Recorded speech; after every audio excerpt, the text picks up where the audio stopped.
Good morning guys, welcome again to my journey on becoming a full-time trader. So it's already 9:34 a.m. 9 a.m. ako nagising kasi nga ito may schedule kami na pupuntahan. So nag-charting lang ako ng madali kanina, tinignan ko pero hindi ako nag-entry. So I'll later sa inyo kung ano yung nangyari, and I'll make a topic so that you may learn something and sa mga beginners. So I'll see you guys later. Trabaho muna siya ako para sa ating magiging kapital. I'm back guys. So nandito na tayo ngayon sa Abu Dhabi. So ang gagawin natin is magbabayad tayo ng parking. Usual tayo yung magbabayad kasi hindi naman nagbigay pambayad yung ating amo. And pwede naman sana ako sa baba. O nga guys, pwede din sa baba na lang tayo kasi sayang ng dirham.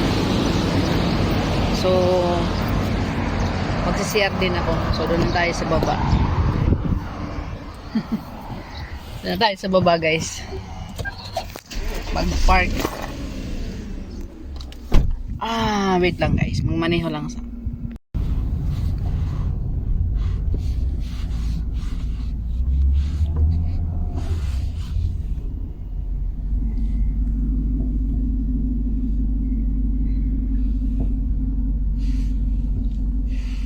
So, pupunta tayo ng parking area guys sa baba sa hospital. Kasi nandito yung amo ko may appointment. Ayan. We're here na guys sa parking area.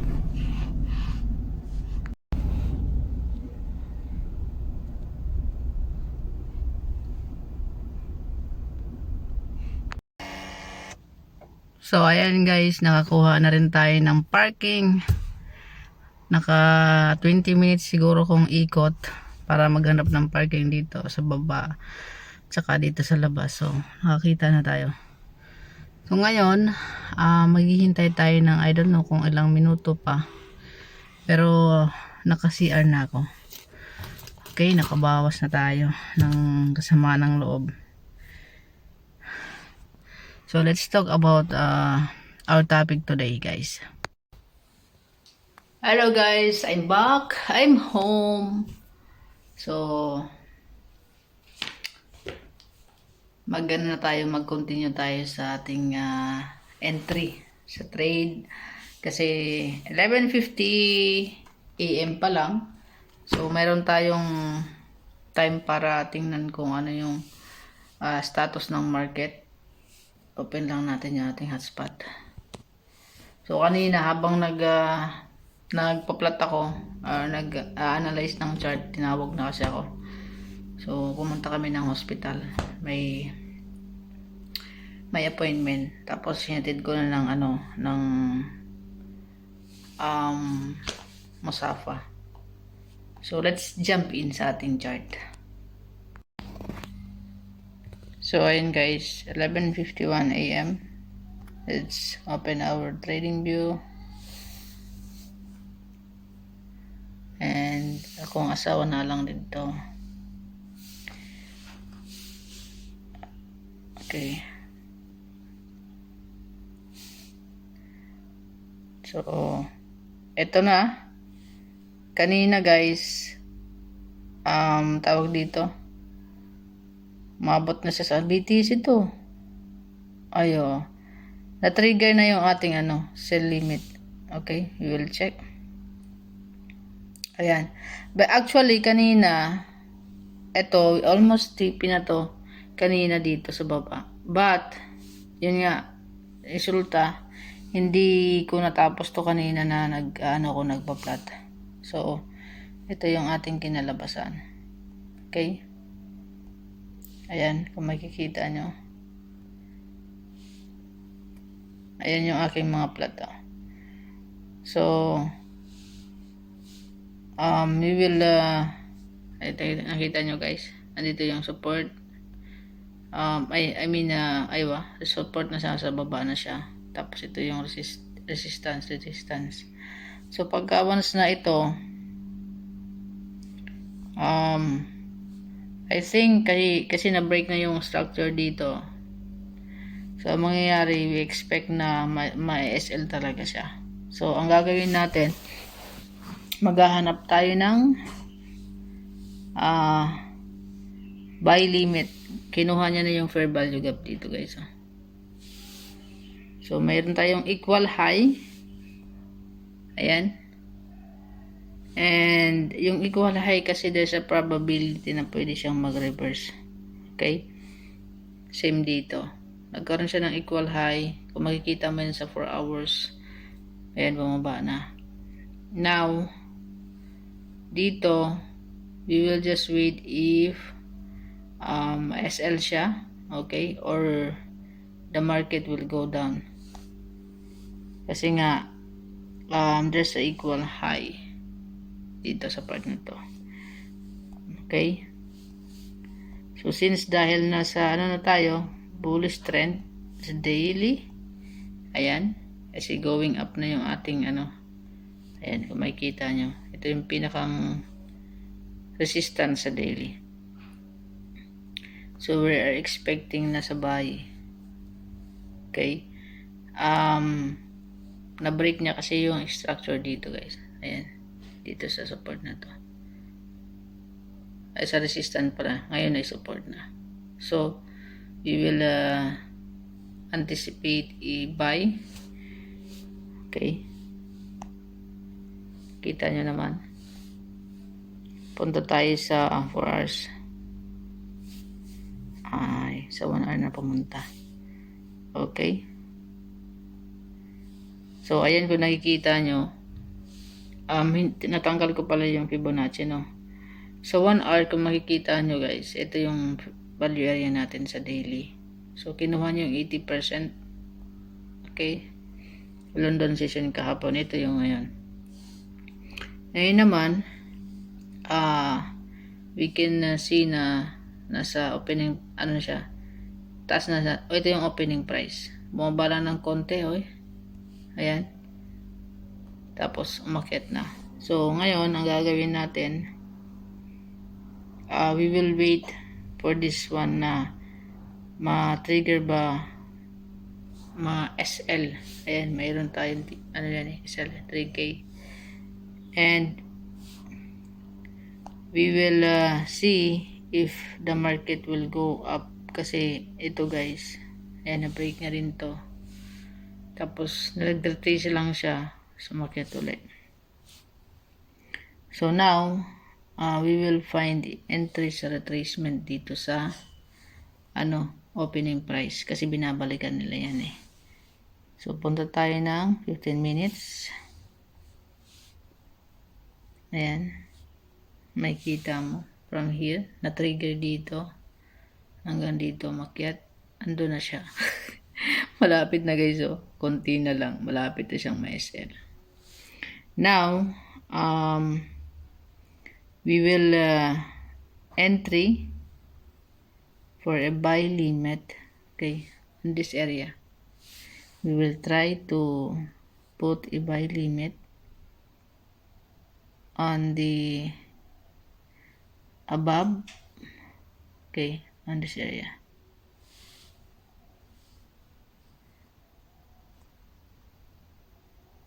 Above opening price. Ayan. So, ang ating TP is this high. Okay. And our stop loss is on the below the swing low. So, our entry is 8427. Okay. Kunin natin tong entry price. Ayan. Copy lang natin. And then, punta na tayo sa buy limit. Ayan. Long press lang natin to, tapos i-paste natin dito. And then we will try to check stop loss and TP. So nakalagay dito guys, dito, ayan, stop loss, dito ang TP.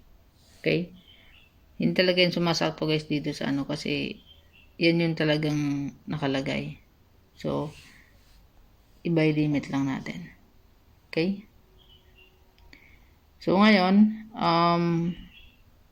ito guys na ano natin, sell. Okay, we will not do anything siguro. Okay, hayaan lang natin yan. And punta tayo sa gold. Okay, yung gold guys, nakikita nyo na halos pareho lang yung ano nila. Okay, so punta tayo sa, meron na rin ako, ay gold na ba tayo? BTC ko. So ayan, BTC tapos na pala. Okay, punta tayo sa gold. Kasi meron na ako ditong pinat kanina eh. Ayan. So 15 minutes na ako. Dito sa daily.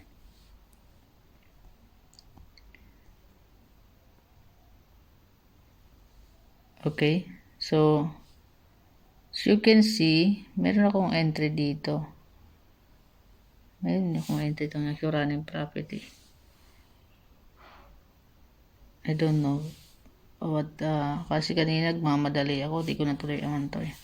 So ngayon guys, nag-entry tayo ito ng sell, I don't know, malamang. So halos pareho ang setup ng gold tsaka BTC guys. Ayan, may kita nyo.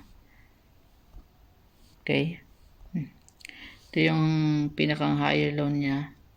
Okay, so ngayon ang gagawin natin, pupunta tayo sa 4 hours. Okay, dito sa 4 hours makikita natin yung, ayan, meron pala akong entry dito. Ito yung ano, sell. Ayan, but I think, oh yan nga yung area na yan. Nakasell ba ako, nakabuy? Hindi ko guys alam, pero sell kasi to eh. Hindi ko nalagyan ng ano, hindi ko nalagyan ng tawag dito, ng ganito. Okay, so I think I'll delete this one para di tayo ma-distract na to. And then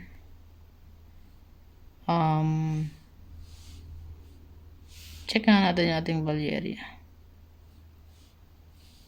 Ayan, sa value area, ito yung opening price niya, ang layo na. Okay, tingnan nyo guys yung value area saka opening price. Okay, ito yung value area, tapos dito na nagsimula yung ano, tapos ito na siya, sobrang taas na. So na-break niya yung resistance. Ito yung 4 hours higher low. Okay, so as you can see, pataas siya. Nag-buy siguro ko dito kanina, hindi ko na matandaan guys, kasi nga ayan, may profit na siya, running profit. Okay, so ngayon ang gagawin natin, mag-enter tayo ng retrace. Okay, but kailangan natin i-identify kung saan tayo kukuha ng TP, kasi ito yung guys, TP na ano yan, fair value gap yan eh. So maybe i-rebalance niya, nasa bullish trend na rin tayo katulad ng gold. Ito yung demand zone. Okay, tinap lang yung demand zone tapos umakyat ulit. So maybe lang, hindi natin alam. Okay, we'll just go here and then mag-retrace siya dito sa area na to in the next week. So tingnan natin yung ating ano, kung nakabuy ba ko. Naka-short nga, naka-sell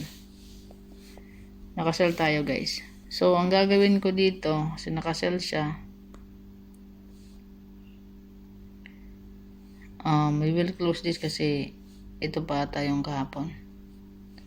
So at least meron tayong profit. So ngayon ang gagawin ko guys, today is Wednesday, for sure taakyat pa yan. Ang gagawin ko, mag-entry ako ng buy. Okay, isa ako.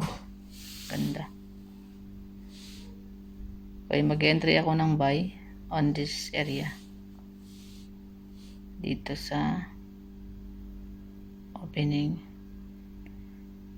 Nasa 1 hour tayo. Punta tayo ng 15 minutes. Naam! So mamaya na guys uli. Continue tayo kasi lalabas na uli kami. Tumatawag na yung matanda. Andito na uli ako guys sa bahay. So welcome back again. Mag-continue tayo sa ating chart kanina kasi naputol. So ito wala na akong pipick upin. So ang gagawin lang natin is mag-charting. We will see kung ano nangyari sa natin trades. So time check guys, 2:48. So meron akong stop loss sa MT5. Ayun. Siyempre, nandun pa rin.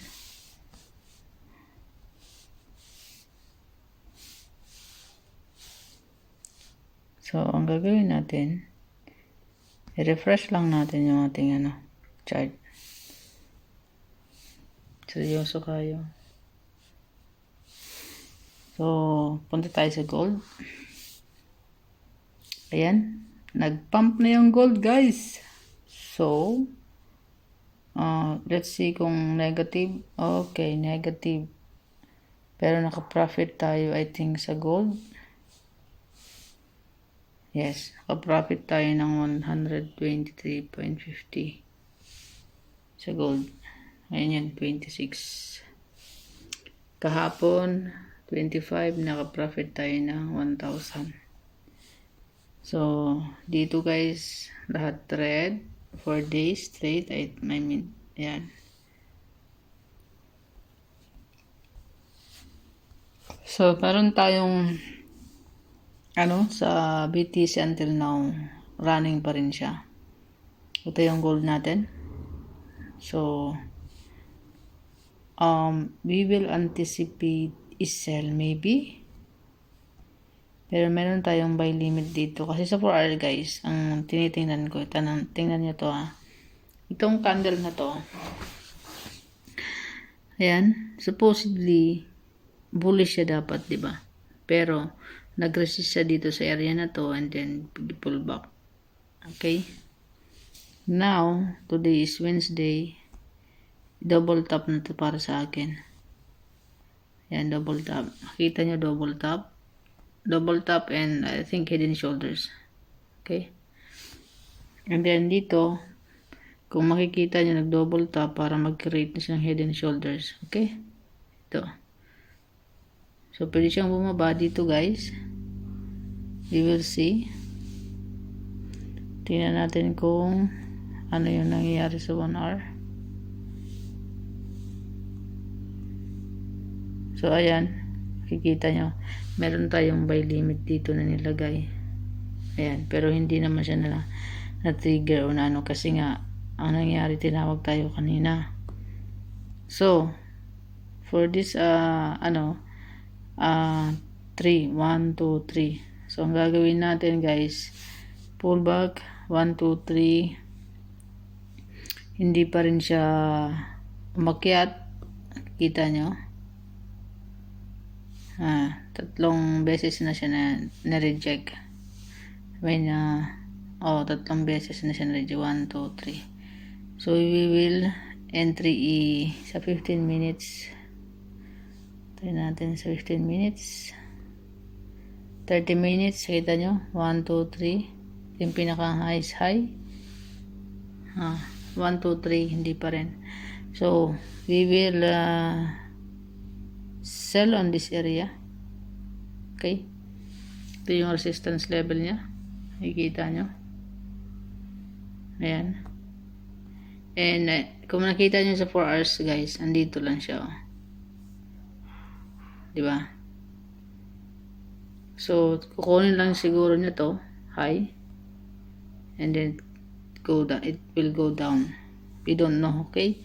So, that's our, analyzation. Ito yung chart ng, kumbaga, ito yung level kung saan may consolidation if makikita mo sa weekly or daily. Ito yun. So, ngayon, ang gagawin natin guys, we will anticipate, kasi London session na to eh. Okay, nakita nyo, London session. Oh, dito nag-start, London session. Yun pababa. So, makikita nyo, nag-ranging lang siya dyan. Okay. So, ang gagawin natin, kasi nakailang touch point na siya, 1, 2, 3. Magsisell tayo. Okay, today is Wednesday. Punta tayo sa 5 minutes. Tingnan natin. Tingnan natin sa 5 minutes. Ayan. So, ito yung 4 hours guys. Okay. So, ang gagawin natin, mag-entry tayo doon mismo sa opening price ng London. Okay, kita nyo to. Yan, dyan tayo, i-flip natin to. I-reverse lang natin yan. And then, we will set our, yan, going on this area. Okay. So, we will place order dito mismo sa tawag nito 4 hours hindi sa daily natin kung makikita nyo. Okay, mampas na siya.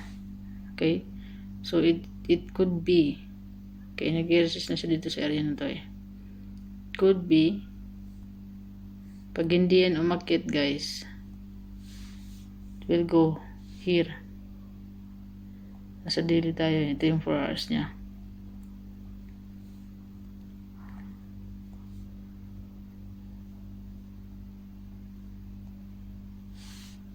Nasa daily ba tayo? Okay, nasa daily tayo. Tingnan nyo guys yung candle ng daily kasi halos hindi nakadikit. Pero pag tingnan natin yan sa 4 hours, ayan siya. Okay? Ayan siya. Kadikit, di ba? So, ang gagawin natin, mag-entry tayo dito sa part na to ng sell.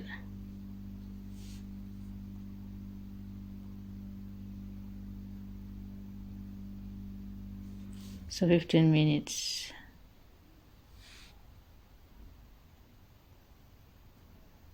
Ayan.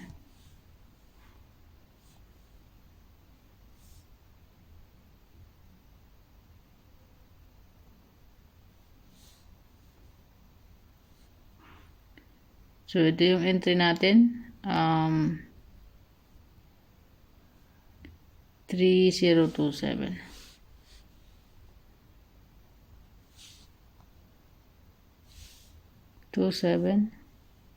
Ayun na. Kita nyo nandun na yun. So, ang TP natin is low. Okay, 310.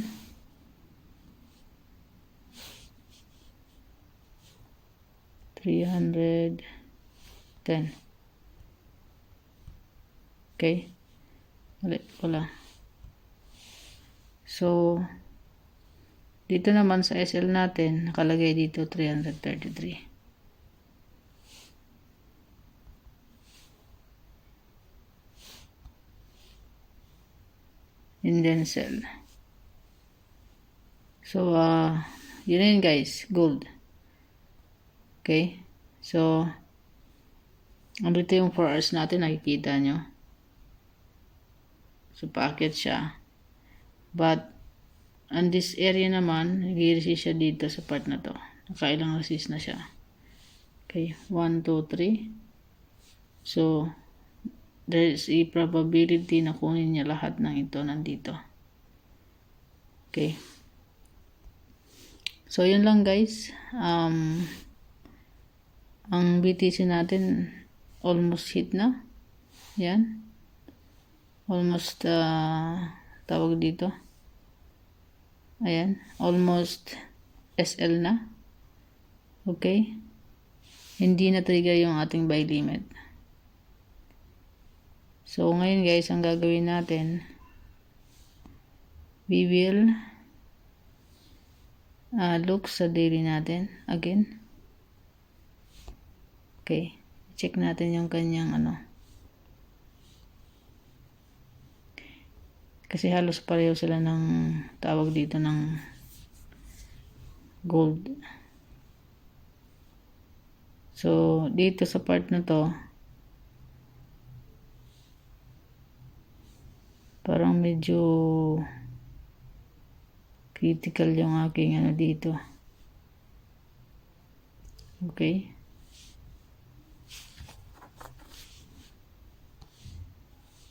Kasi dito sa part na to guys, tingnan nyo, nakita nyo naman. Okay. Nag-i-resist siya dito sa part na to. So, either na siya, akyat hanggang dito, or it fall down here sa area na to. So, we don't know. So, ang gagawin natin, hintayin lang natin yung ating buy limit. Okay. At ito yung ating sell. Okay. So, na-trigger na siya. And still, hindi pa rin siya tawag dito na take out or na SL. So, ito naman, anticipate natin if ever na mag-pullback sa price, meron tayong naka-entry. Okay? So, yeah, we will see if mag-try tayong mag-wait dito sa patience natin. Okay? Tingnan natin sa 15 minutes kung ano nangyayari.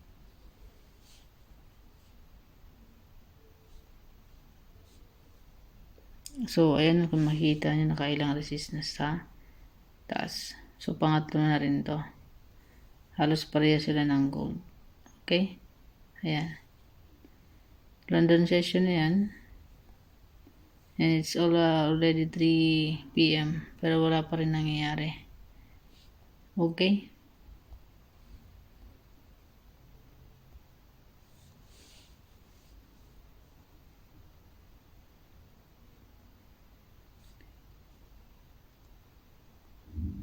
So, ang gagawin natin guys, maghihintay tayo dito. Okay?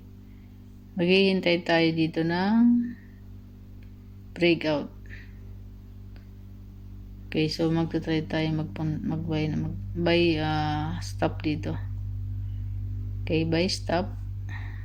Dito lang. Okay, we will try the 1.2. Buy stop. Okay.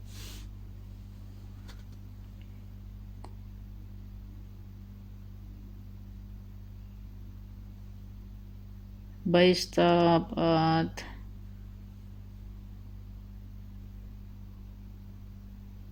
tawag gani. Wait lang guys. Tingnan natin dito para makapin na lang natin.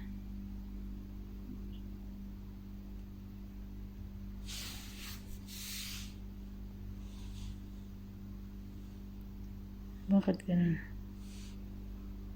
88204. Parang hindi siya pwede ng buy stop. Kita nyo guys. Okay. 88346.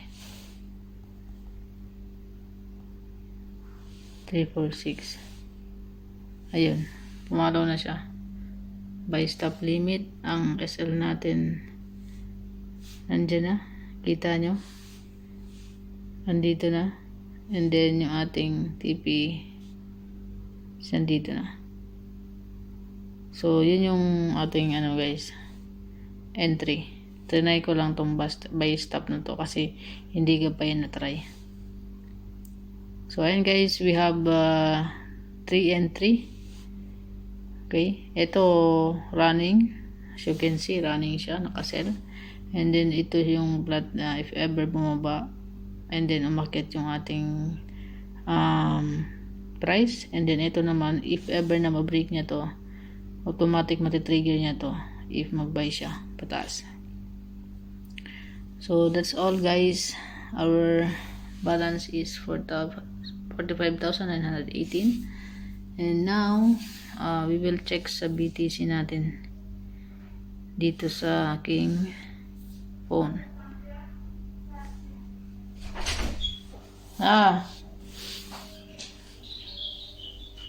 Wait lang guys.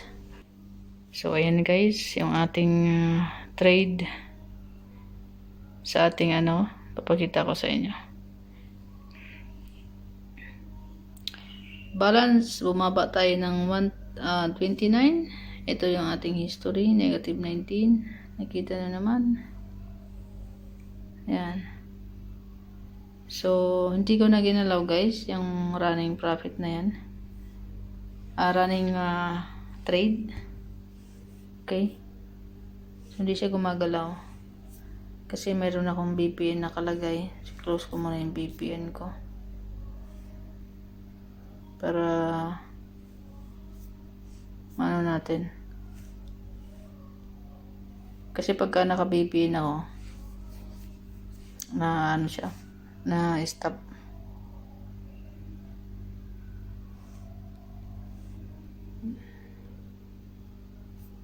So ayun na, try nating open uli. Kung gumana, ayun na. Gumana na guys. So ano na siya yan. So running profit. Kanina diba 129 yung aking balance. Ngayon ano na, 138. So naka-profit tayo. Naka-profit tayo ng 10. So kanina makita mo negative 19. Ngayon negative 11 na lang. And we are running profit sa isa. So ayun guys, yan lang yung aking entry ngayong araw. Okay, we will see if this one matrigger pa. Nakasilimit ako dito sa gold.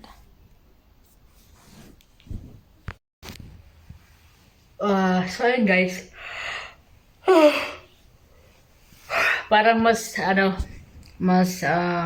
comfortable ako guys doon sa setup ko lang siya gagawin. That's why I'm looking for a broker na pwede kong i-connect sa TradingView so that I will be not distracted sa pagtitrade kasi part-time ko lang siyang gagawin by now. And then we are on the process of becoming a full-time trader. So this process should be smooth. Hindi natin siya gagawing kasi magiging full-time at the end ako. So I'll be looking for a broker na nakakonect sa TradingView para at least kung nasa bahay lang ako at nasa labas ako. Pag galing ko sa trabaho, pwede kong balikan. So wait lang guys kasi matawag yung aking amo. So ayan guys, putol-putol yung ating ngayon video kasi nga alam niyo maya tinatawag ako. So ayun and I am also thinking na gawin kong journey yung na i-flip yung $100 or $200 kung magkano maging capital ko sa TradingView. So that we will build discipline in real account, which is dapat ma-build siya sa demo pa lang. But for me kasi yung journey ko, yung nangyari sa akin before I started this video, talagang nag-trade na ako. So I just wanted to see myself growing, or there's a growth ba nangyayari sa akin na habang ginagawa ko to. That's why I am documenting my process. So that's it for now, guys. I told you na magbibigay ako ng topic, but I think I should do it in a proper setup na mayroon talaga akong oras para hindi putol-putol yung video natin. So I am thinking to build a topic for beginners like me, na kahit tawag dito, I know na how to trade, to enter a trade, to exit a trade, but still I have a lot to learn about trading. So we will see kung ano yung magiging improvement ko doing this kind of documenting. So I hope you guys get value or lesson sa ginagawa ko. But if not, it's okay. Along the way, along the process, we will have this straight, kumbaga, it will make all sense. Kasi yung mistake is part ng yun. So I'm doing this for me to see the idea, to build the idea pa sa mga nakikita kong mali na ginagawa ko, or sa mga improvement na nakikita ko, kung anong dapat kong gawin, kung anong dapat hindi ko gawin, which is hindi ko pa siya nababalance. So ayun lang, guys. I see you again in my next video, and I always leave you the code of always test and learn. Happy Thursday, Wednesday pala. Happy good day, and God bless.